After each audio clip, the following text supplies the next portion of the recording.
I don't really watch Jon Stewart that much, but I saw this clip of Did you watch it? with Jon Stewart. With the gun guy? Yeah. Bro. That guy got bodied. He got eviscerated. I was like, Got taken damn. to task. It's like all the arguments were just so illogical. And Oh, Jon Stewart yeah. does such a good job of like forcing the logic. Yes. It's like making you actually explain what you're arguing. Yeah. And then like you look like an idiot because what you're actually arguing like makes no sense. Yeah. So this is actually, I feel like this is actually a good tactic at work. Yeah. It's like asking simple questions. Like if you're not getting into the weeds, you're just asking simple questions of like, why are you doing what you do? And it's like, it's shocking how like people are like, I actually don't know.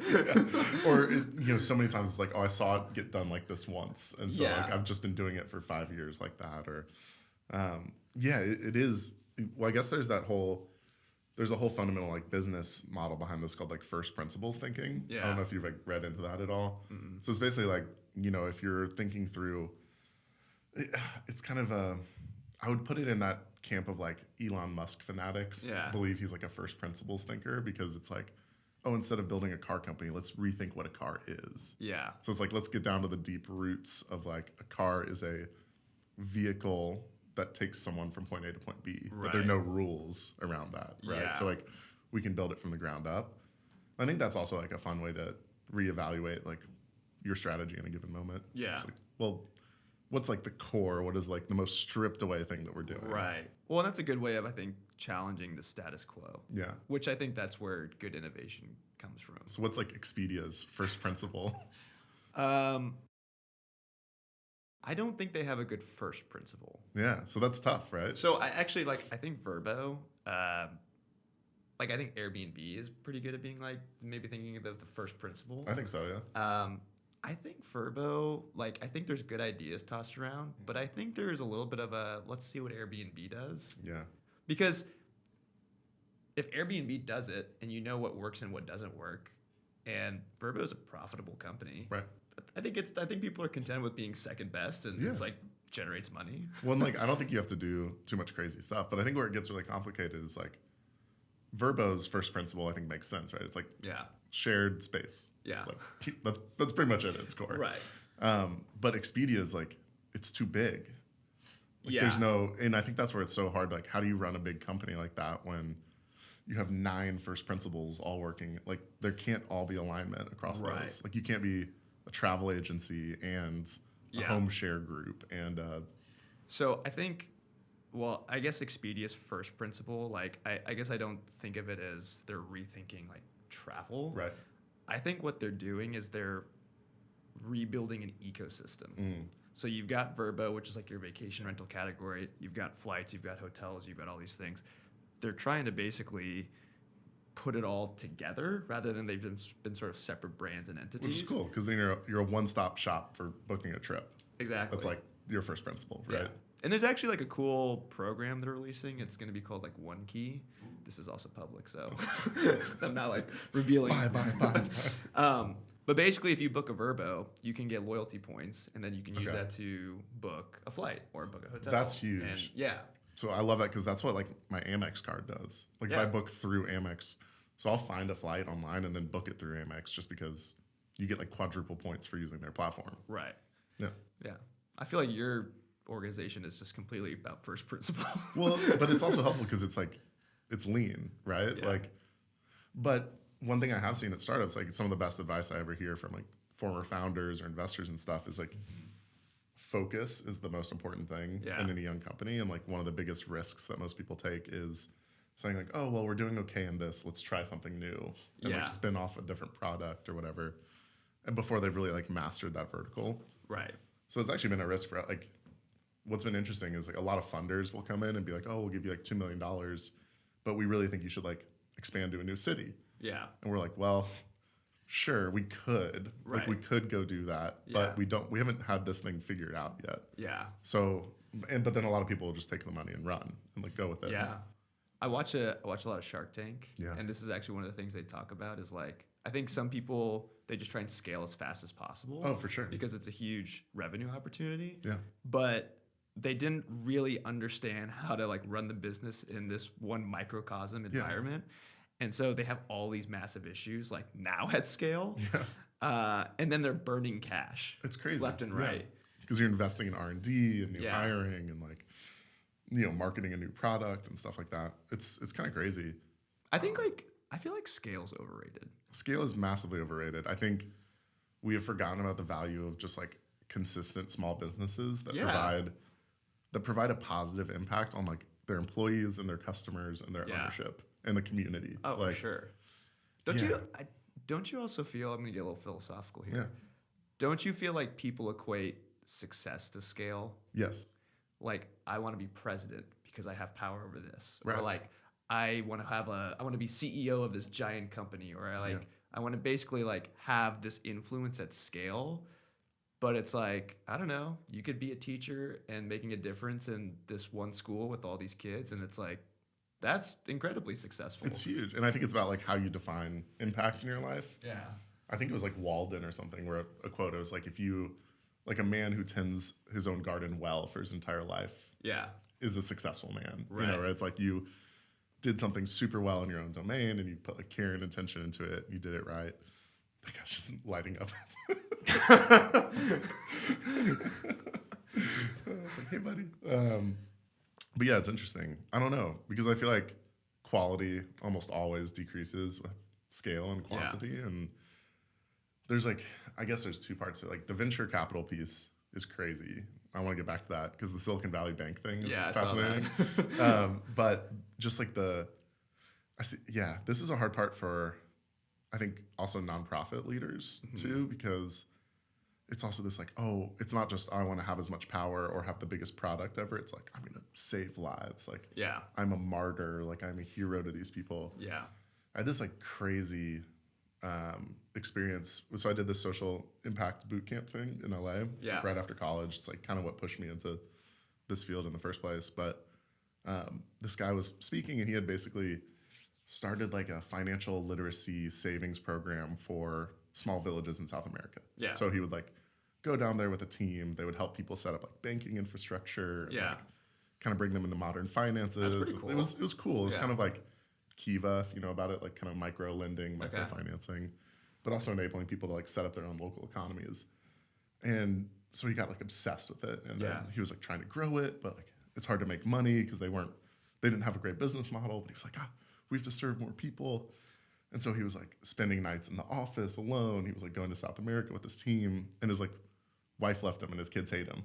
Oh, so he basically talked about this journey where he was like, oh shit, I got too deep on this idea of like martyrdom and I lost like the impact that I could have at home. Yeah. And it was this really it was a really, really good talk because he was basically just very frank, just like my values weren't aligned to where they should have been. Right. And like, I wish if I went back, I would have just raised a happy family. Yeah. And let, somebody else handle the villages. Like, it was a really interesting balance. Or like only successfully serve a few while having like my home life. And that fucked me up forever because it was just like work is never going to be worth it. Well, and then like I saw this clip of Hassan Minhaj on JJ Redick's podcast, and they were talking about winning, and he was saying like we have to rethink what winning means because like Kobe Bryant, we all like praise him for winning, but there was times where like his wife and him weren't on speaking terms. Right. And he's had some obviously like family issues before. But it's like at what cost? Right. And so like, is that truly winning in life? That's winning on the court for sure. For sure. But like. Yeah. And it's so interesting because I think it seems like from an outside, because I feel far away from like, we don't have families. We don't have, like, we're kind of just winging it still. That's cool. There's no big fallout for us making experiments.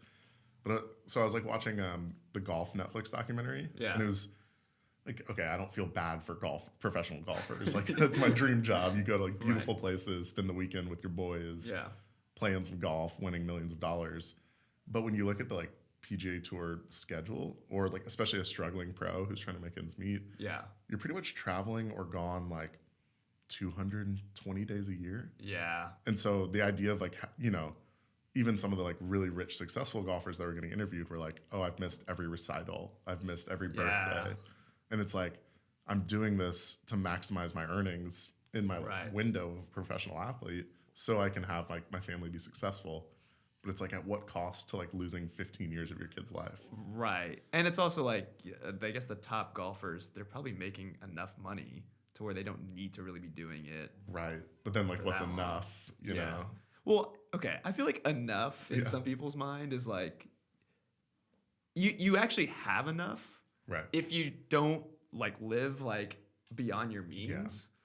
Like if you want a mansion and you consider that to be enough, then yeah, you're gonna have to like keep doing this for a while, right? But if you just want like a nice neighborhood, a nice house, you know, be debt free. Sure. I don't think it's actually like for a professional golfer, like you don't need to be spending like years if you're like that good, right? I think it's just like if you have a plan, like if you know, like I think if you go into it and you're like, here's my number because here's the house, here's like the 2 kids, here's like college or whatever investment pathways.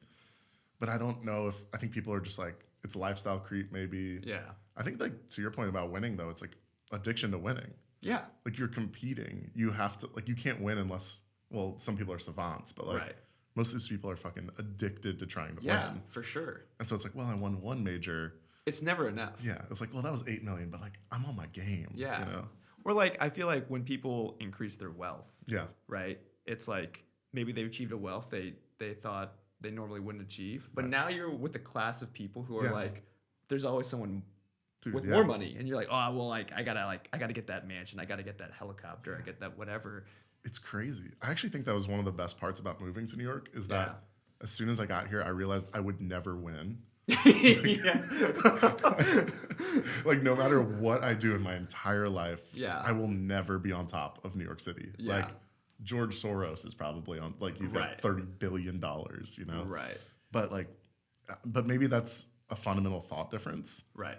Because I think some people are like, oh, I'm going to win. Yeah. Oh, yeah. Yeah. I think there's also, there's a new phrase, the New York miserable. Yeah. That's which is true. like on paper, you've got a great job, you're making a lot of money. Yep. But like. All your friends are like millionaires or whatever. Or you're just kind of like lonely. Yeah. Like you don't really have like relationships with your family or anything. You're always like working. Maybe you don't even like your job, but it's just like, you know, you're making money. Yeah. Yeah. I mean, I think about some of the conversations we've had with friends about their jobs too. And it's just like, well, I'm just supposed to do this, right? And it's like, well, you don't have to be miserable. You don't have to live in New York. You don't have to, you know, and that's from a position of privilege, right? Like, once you're established in your career, you're relatively debt free, then you can think about like fulfillment. Yeah. But it's on the flip side, it's so hard to think about it before you break in to a certain level of earning. Yeah. But I think, I've still been thinking about like what Alexis said last week. Yeah. Oh yeah, you're still fucked up. Well, she said something like, other people aren't living your life. Which is like, it's like, other people aren't. They are. Like, what are you going to do if like no one else knew what you were doing and you were naked and alone? And it's like, it's an interesting like mindset shift. Where you just like, I guess I wouldn't be doing this. It's a huge mindset shift. Like, I've caught myself in that dilemma so many times of just like, for whom am I defining success? Right. Because it's not really me. Right. I don't think I ever had an idea of what I wanted. Yeah. I just started doing stuff and got, you know, higher and higher in different ways or more experience. But like, some of the ways I've thought about it is like, oh, would my mom be proud of me at a party? Like, would she want to share what her son does for work? But it's like, is that really, you know, that's again, like, I guess, external validation. It's external validation. Yeah. And I still think I like my mom, so it's a pretty good litmus test. Like, you know, I think she'd be like, he's an oil baron. Yeah. He runs a diamond mine. They're beautiful. Yeah. Well, and I do think there are certain people in life that you should care about their opinion of you. Yeah, I mean, that's your node. That's like your friends, your family. Like I would care about like to an extent what my mom thinks of me. If I'm doing like bad stuff and she's like, I'm so disappointed in you. Yeah. I would hope like you would come to me as one of my best friends and be like, hey, you're building a diamond mine. Like, that's not okay. Or at least hook me up. Yeah. Is there a cool referral program? Right. But it's a good point. It's like, I mean, if you changed up your career today with your circle, like who would care? Like who would be negatively affected in your node? Like your best friends, your like brother, your parents. Like, I don't think they would. Like No. I know for like me and Justin, we'd be like, oh, hell yeah, man. Like follow your dreams, you know, Yeah. like crash on our couch if you're broke. You know? Like, but for real, yeah, I don't know. Where's your head at after having your cards read on the table? I definitely am. I mean, I'm not like quitting my job because I do actually like value stability and like some sense of like comfort to a certain degree. But yeah, I guess I'm just sort of like, I need to maybe take a little bit more like bets and risks on myself on things that I like care about. So like with music, like actually what I was doing this last week is like I've been actually like trying to work with some producers to sort of like refine some of the sounds and like, you know, that's huge. And like, you know, you gotta like hire some producers, but it's sort of like if you like believe in this, like you should see it through to like its full potential, right? So there's like stuff like that where I'm like, I feel like, you know, you play it really safe. Yeah, you're like, oh, maybe I don't want to spend like, I think about this podcast. I'm like, we shouldn't spend $100 on a mic. Right, you know, it's like, well, we should. But if we see like the potential and the vision of it, like in the end, like 20 years from now, you'll be like, oh, fuck, I spent $100 on this shit. Like, yeah, you're going to be like, I wish I ate that donut, you know, at 90. Yeah. Like, Or you're going to just be like, I wish I kind of just like, just did it, like threw a little bit of caution to the wind. And, you know, I do think just like financial prudence is good, but like, if you got to make bets on yourself. Yeah, I don't think any older person reflecting on their life has regretted taking chances on things they believe in. No. I feel like a lot of older people are like, I wish I did more. Yeah. Yeah. It's like you can't ever say, you know, you can't go back and say the things if you never said them. Stuff like that.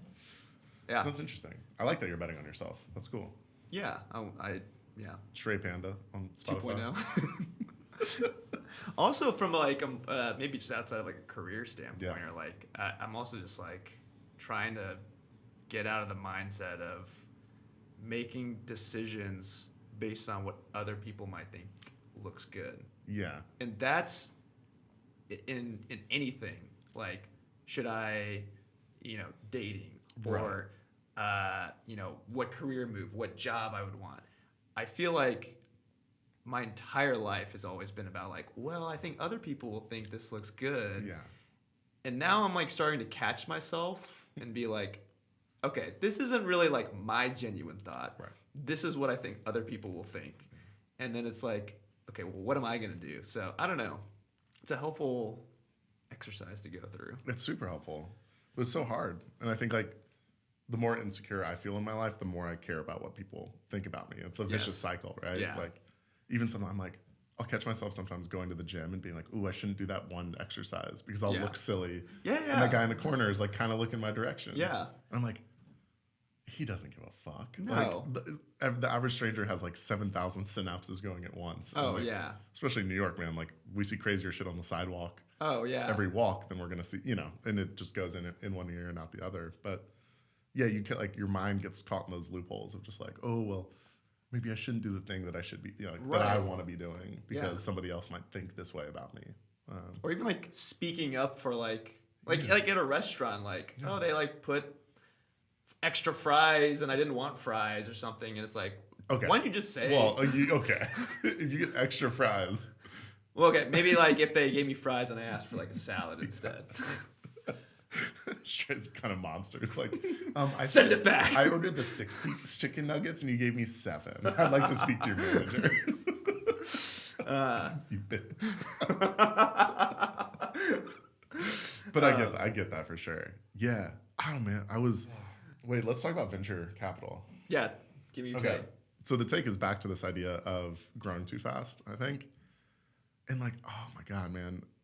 You know, I think every business should try to bootstrap for as long as they can in general, because especially in this market, like you're seeing what the dangers of taking VC funding are. Yeah. And it's because you're all of a sudden have somebody you're reporting to. You have growth expectations that aren't yours or necessarily healthy for the business.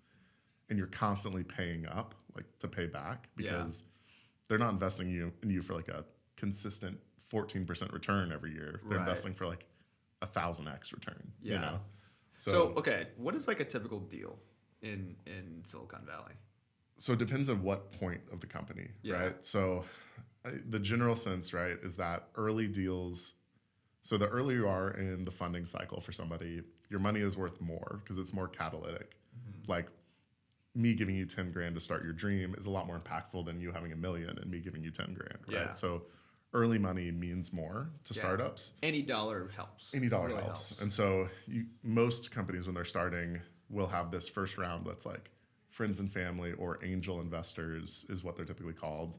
And those are people who are making like a lot of small bets across the board. So your typical angel investor might put $10,000 bets down as their investment strategy. And they're hoping that 2 of those 50 turn into like multi-million-dollar companies, like maybe more. How much equity are they getting in return? So usually a pretty significant amount. Okay, for like 10 grand. Yeah, I mean, okay, you're not getting like half the company at that point, but like you might be getting like 1%, 2% of the company. Okay. Something. It definitely depends on the deal, how much it is, but the general sense, right, is that there's a couple of dynamics. So your valuation is based on like how much you're raising. In that sense, every time you raise a new round, you get a new valuation. Yeah. It's kind of this like fluffy number pie in the sky thing that's like a 10x, 14x multiple of your money and things like that. But then you'll go through the rounds like angel, friends and family, then you have seed, then you have series A, B, C, D, EF, and then usually people either go public or exit at that point. Yeah. And so you're usually raising more and more money, and what you want as a company is a couple of things. Like you want the money you're raising to basically increase every round, and you want your valuation to keep going up. If you invest at like the same valuation, it's a down round, and nobody likes that. Does that actually mean like your business is in trouble? It doesn't, because one of the things that's happening now is with inflation and the like VC bubble bursting a little bit, like money is worth more now, like because it's harder to come by, it's harder to raise. And so a lot of these companies are having to raise down rounds because of where the market is, but it looks terrible for their track record. So like most startups right now are just holding on to cash for dear life. Yeah. And because if they can make it out of this little like bubble bursting, then they can raise an up round again. But what does track record end up doing? Like you're using it to maybe get more funding. Yeah. But ultimately, for what? Yeah. That's the problem. Because I think most people when they're starting these businesses, there's no end goal in mind. Yeah. Like there's no, we've won.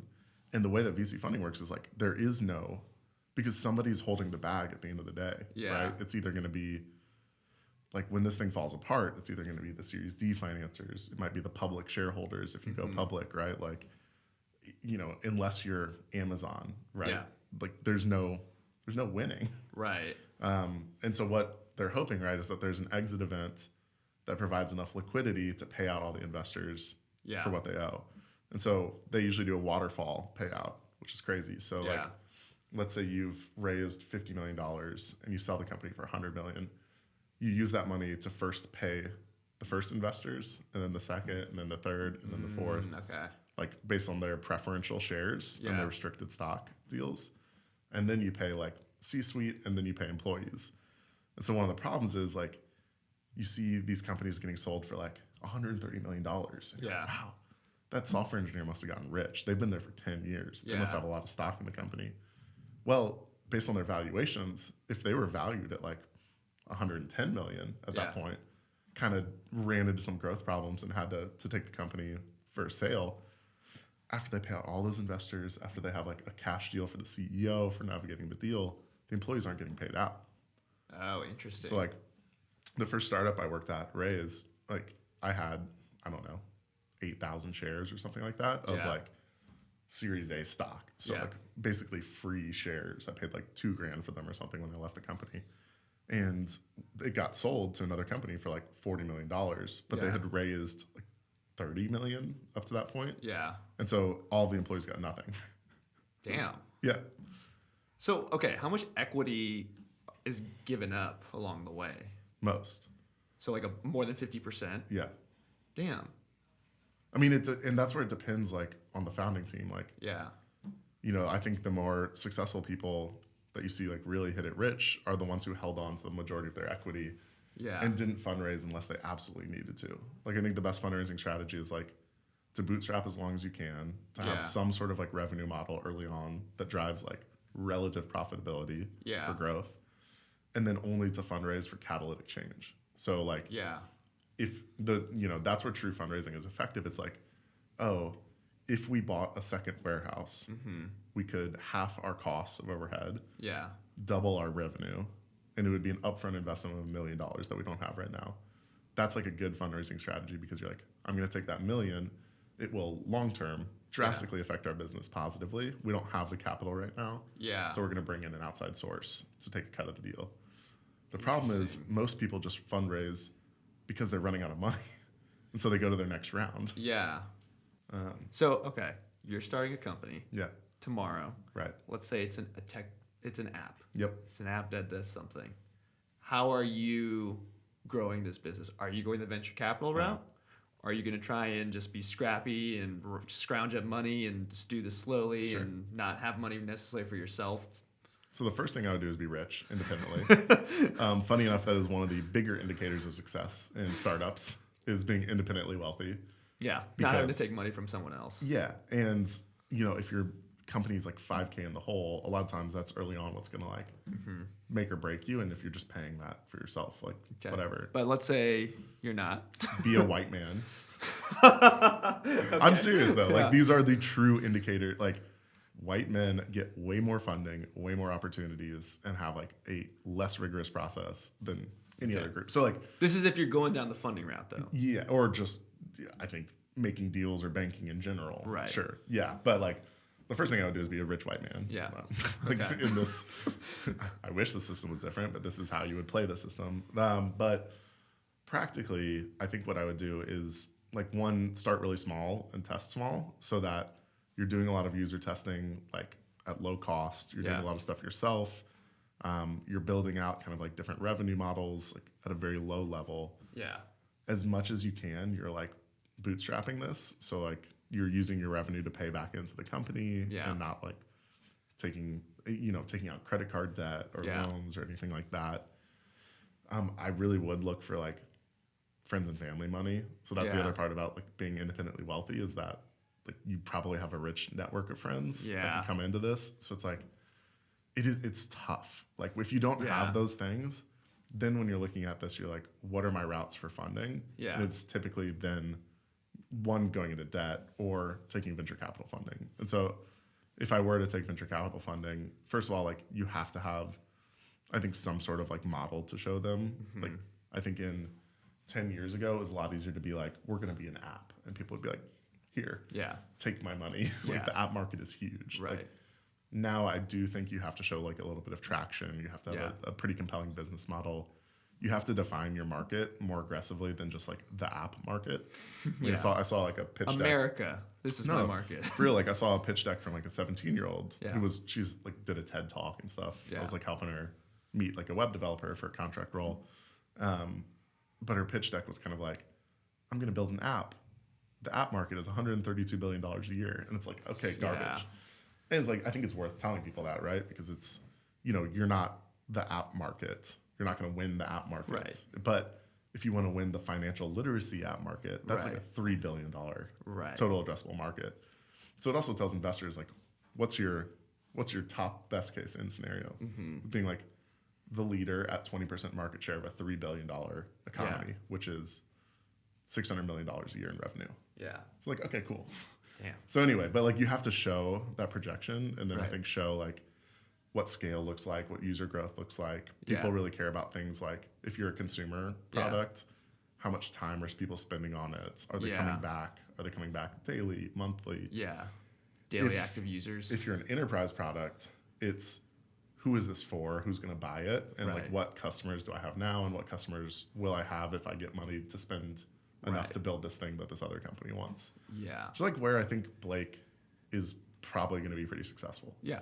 Because he's building something that businesses need, and businesses are like, what's they I feel like they have the money, and like what is high price for a consumer is low for a business to pay. It's like one of the hard parts. Like most education startups fail because it's really hard to make money.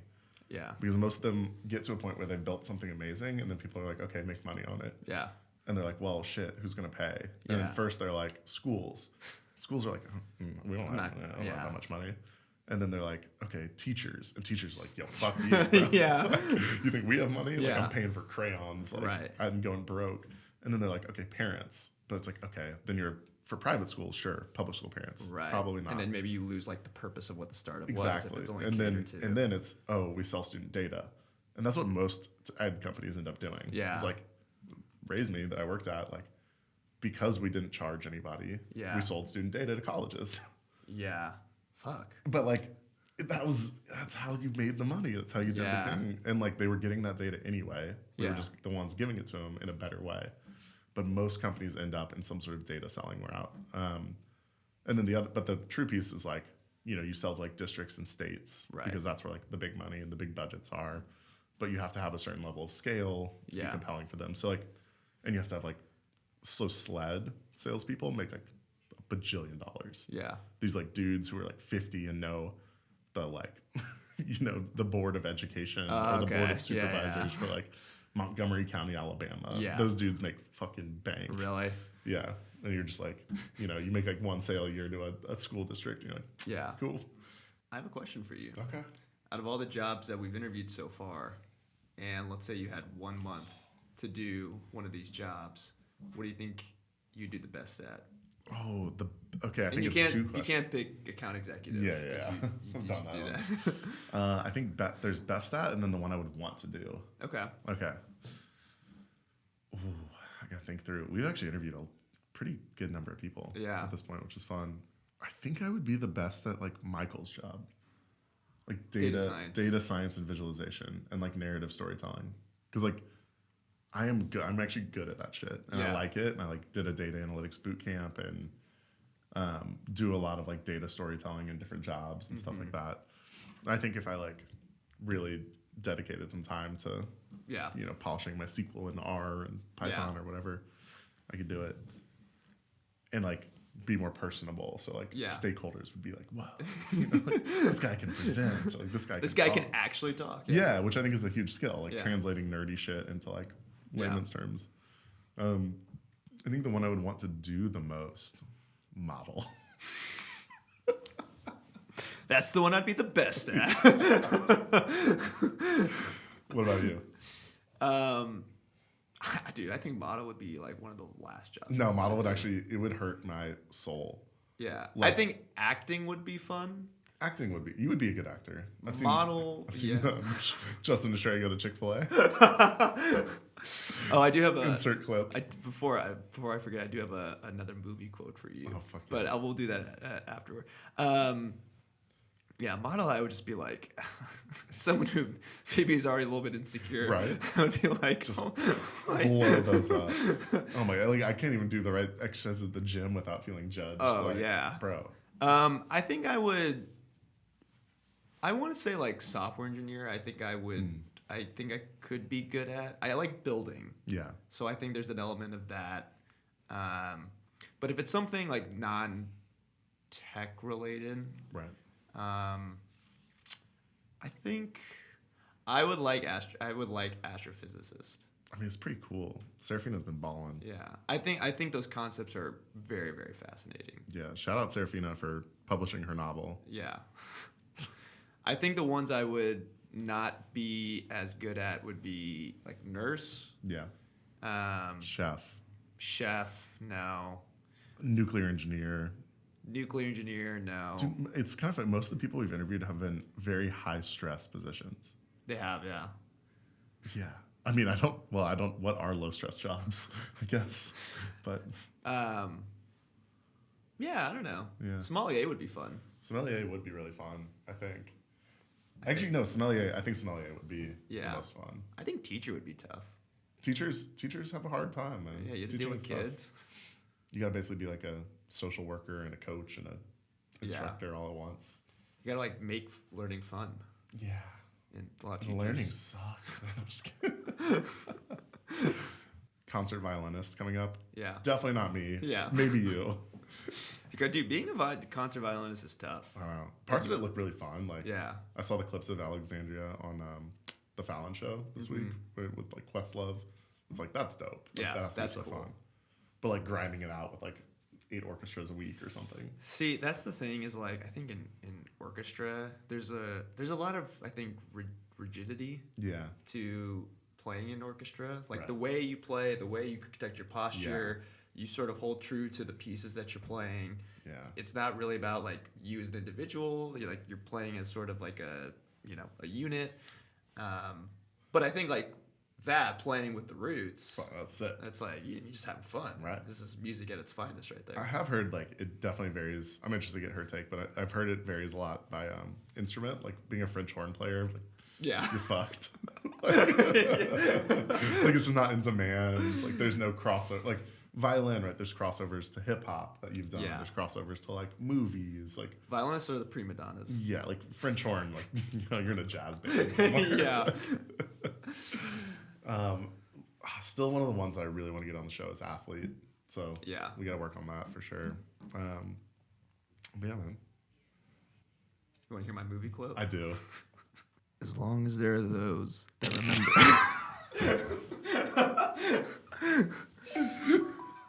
I can't do it. Do I it. can't. Okay. Do it. As long as there are those that remember what was, there will always be those that are unable to appreciate what can be.